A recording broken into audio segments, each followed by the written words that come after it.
한 절씩 교독하겠습니다. 제가 먼저 읽습니다. 지혜를 얻는 것이 금을 얻는 것보다 얼마나 나은고 명철을 얻는 것이 은을 얻는 것보다 더욱 나으니라.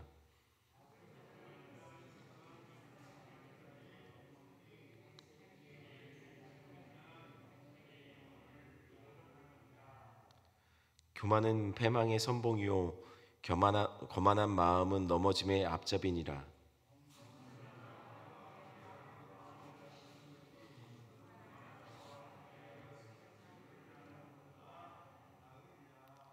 삼가 말씀에 주의하는 자는 좋은 것을 얻나니 여호와를 의지하는 자는 복이 있느니라.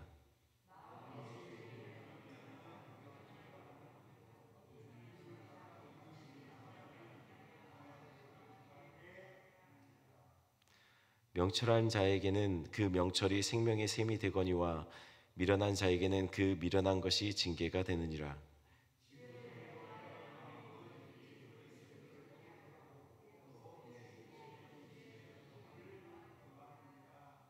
함께 읽겠습니다. 선한 말은 꿀송이 같아서 마음에 달고 뼈에 양약이 되느니라.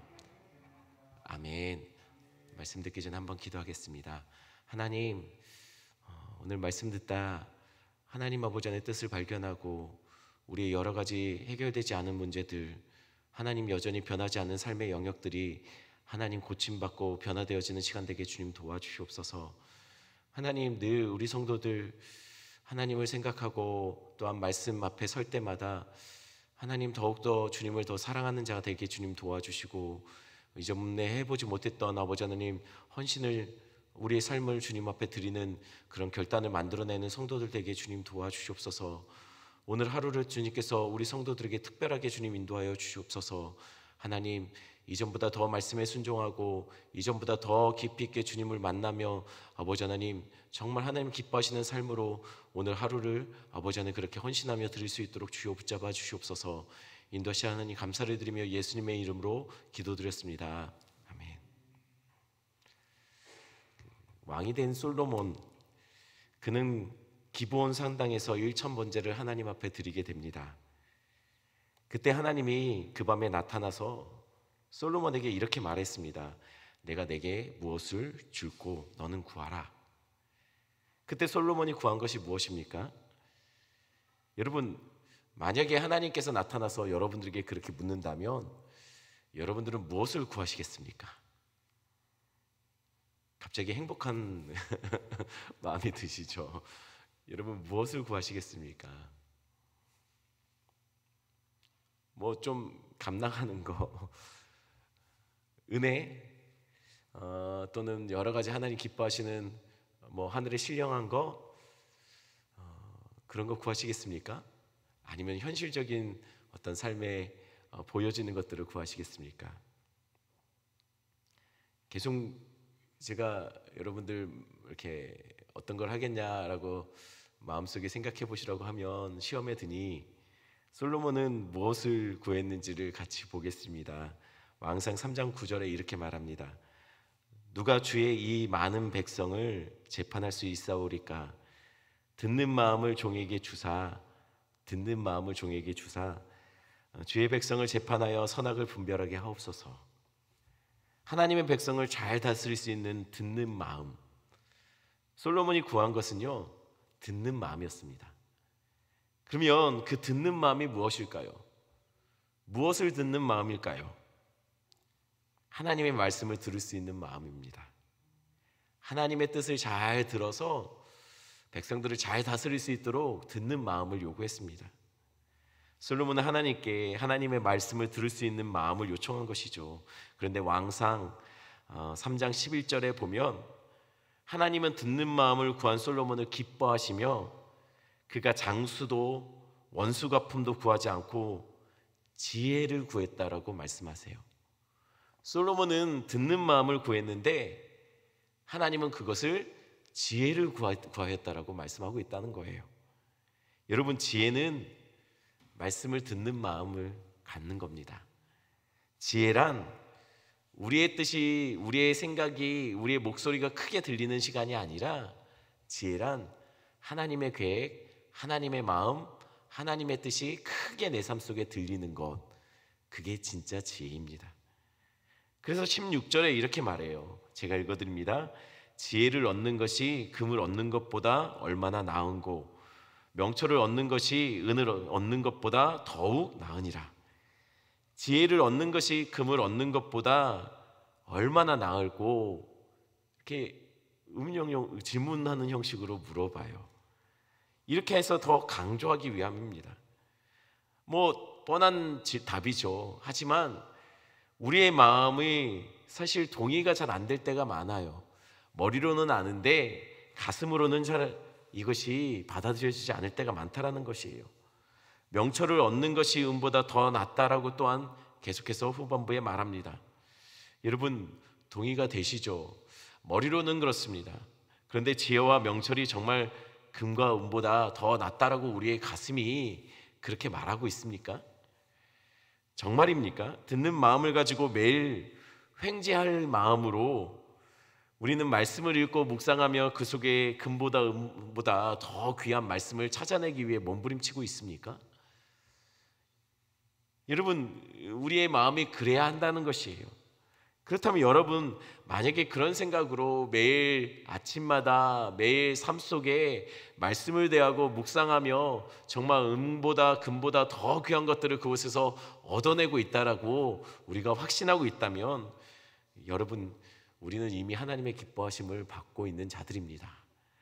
성경은 그렇게 지혜를 사모하고 명철을 간절히 찾는 자, 그 자들은 하나님이 기뻐하신다라고 성경이 기록하고 있어요. 그럼 그렇게 지혜를 사모하고 추구하는 자에게 주어지는 유익이 무엇일까요? 17절 18절 말씀입니다. 우리 한 목소리로 17절 18절 말씀을 읽겠습니다. 악을 떠나는 것은 정직한 사람의 대로이니 자기의 길을 지키는 자는 자기의 영혼을 보존하느니라. 교만은 패망의 선봉이요 거만한 마음은 넘어짐의 앞잡이니라. 왜 우리가 지혜와 명철을 추구하고 살아야 합니까? 17절에 악을 떠나는 것, 18절에는 교만, 그것은 어리석음을 대표하는 대표적인 모습이죠. 잠언은 늘 이것을 어리석음의 하나의 형태로 명확하게 이야기합니다. 그러니 지혜가 주는 유익이 무엇일까요? 우리로 하여금 악을 떠나게 합니다. 우리의 영혼을 보존하게 해요. 또한 신속히 패망으로 향하는 나의 가는 길을 지켜준다라는 것이에요. 지혜란 곧 우리로 하여금 당장의 유익, 손에 잡히는 화려함, 눈에 보이는 무언가, 내 손에 분명하게 만져지는 무언가, 그것이 아니라 우리의 영혼을 잃어버릴 수 있는 멸망으로부터 우리를 보호해 준다는 것이에요.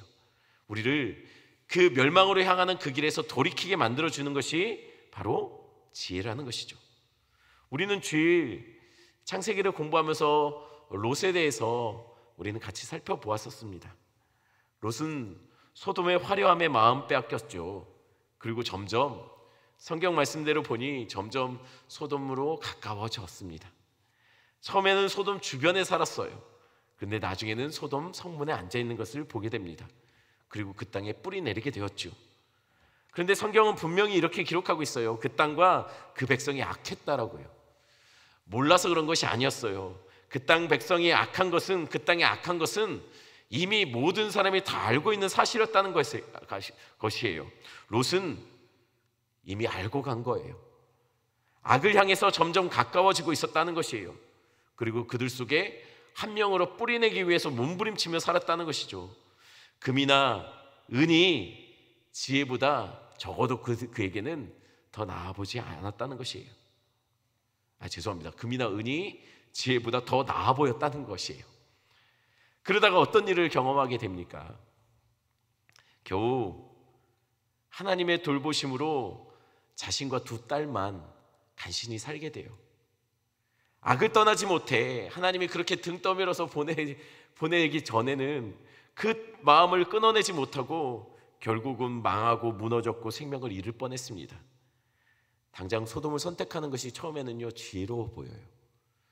당장 눈에 보이는 것을 얻게 되는 것은요 뭔가 굉장히 지혜 있는 것 같고 그것이 성공한 것 같고 그것이 나에게 유익을 주는 것처럼 보입니다.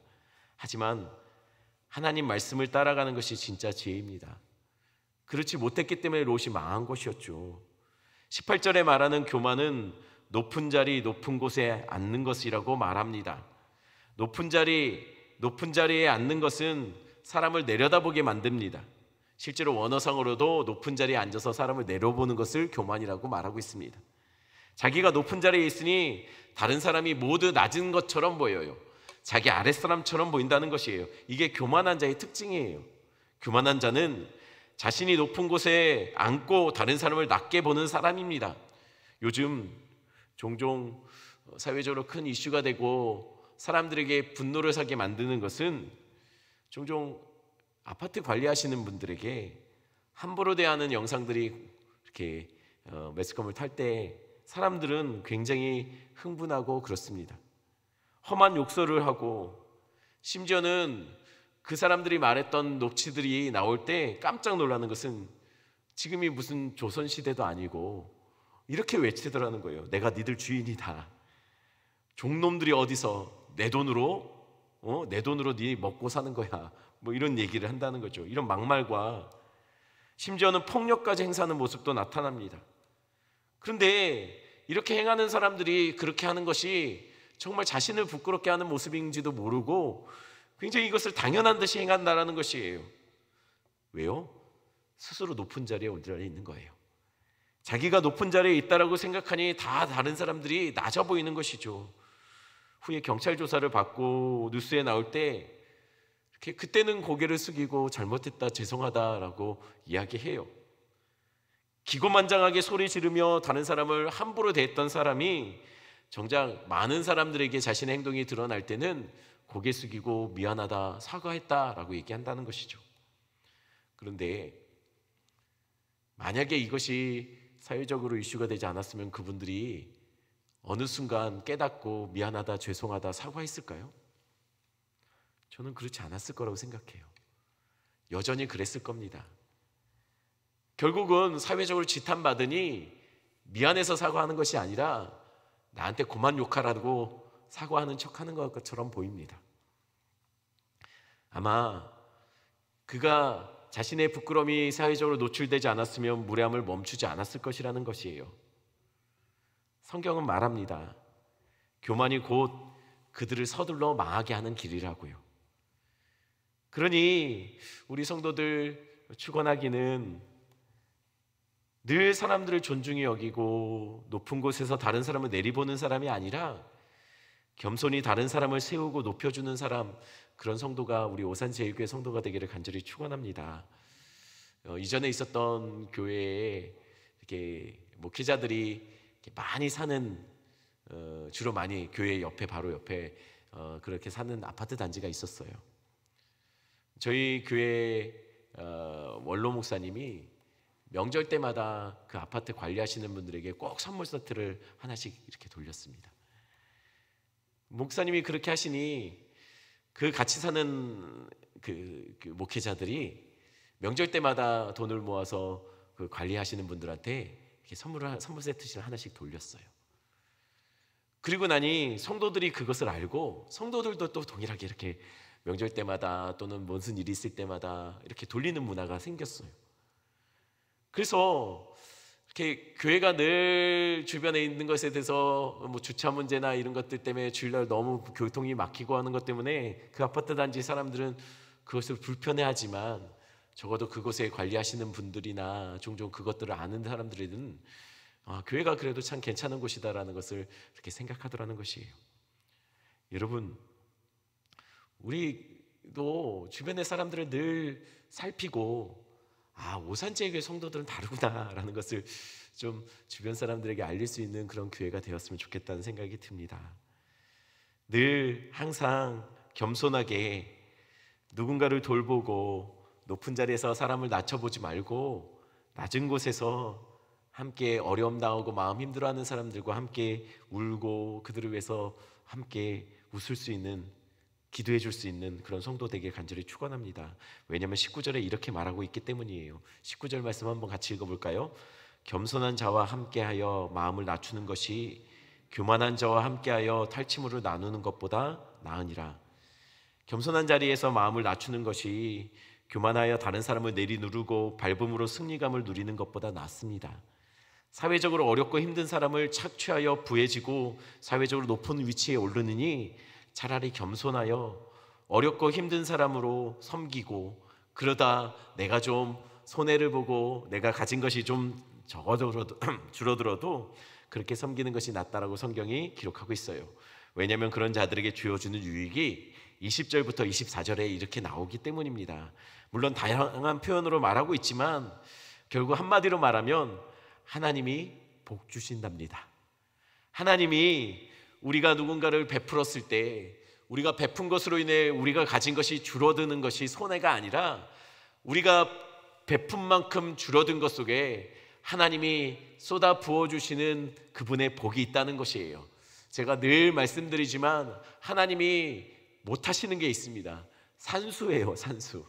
우리는 이만큼 빠지면 이만큼 비지만 하나님이 채우실 때는 이만큼 채우시는 것이 아니라 훨씬 많은 것들로 하나님의 계산법으로 하나님이 가지고 있는 공식으로 우리에게 부어주시는 은혜가 있다는 것이에요. 그것을 날마다 경험하시는 그 하나님의 계산법으로 하나님의 복 주시는 그 공식을 따라서 날마다 체험받아지는 우리 오산제일교회 성도들에게 간절히 축원합니다. 또한 말을 슬기롭게 하며 늘 꿀송이처럼 양약처럼 다른 사람을 치유하는 그런 복을 누리시는 여러분에게 간절히 축원합니다. 악은 다른 사람을 밟고 혼자 배를 채우며 화평을 깨트리죠. 하지만 지혜로운 자는 다른 사람을 즐겁게 한다고 성경이 말합니다. 다른 사람을 치유하는 양약과 같은 도구로 쓰임받습니다. 그러니 우리는 늘 다른 사람에게 상처 주고 아픔 주는 사람이 아니라 다른 사람을 섬기고 겸손히 그와 함께함으로 그 사람들의 영혼의 상처들과 아픔들을 잘 달래주고 치유해주는 하나님의 도구, 그런 자로 쓰임받는 우리 오산제일대교회 성도들 되기를 간절히 축원합니다. 이 시간 말씀 생각하시면서 함께 기도하는 시간 갖겠습니다. 하나님, 내가 화평의 도구로 쓰임받길 원합니다. 하나님, 내가 겸손히 누군가를 살피고 돕고 그 사람들의 상처난 영혼들을 돌봐주는 하나님의 도구로 그렇게 쓰임받는 자 되게 주님 도와주시옵소서. 계속 기도하기는 우리 환우들을 위해서 계속 기도하겠습니다. 우리 선민 형제의 하나님 후유증 없이 낫게 해달라고, 위해서 필요한 모든 것들을 공급해달라고 위해서 함께 기도해 주시고요. 그 다음 계속되는 코로나 상황 속에 어려움 당하고 있는 많은 사람들 하나님 위로해달라고, 우리 성도들을 위해서 기도할 때 이 코로나 상황들 거치면서 여러 가지 문제들 어려움들 겪고 있는 우리 성도들 위로해달라고, 특별히 신앙의 자리에서 흔들리고 있는 성도들 있다면 하나님 붙잡아 달라고 위해서 기도해 주시고, 앞에 화면에 띄어진 기도 제목 가지고 기도하시다가 자유롭게 돌아가시겠습니다. 함께 기도하겠습니다. 사랑해 주님 감사합니다.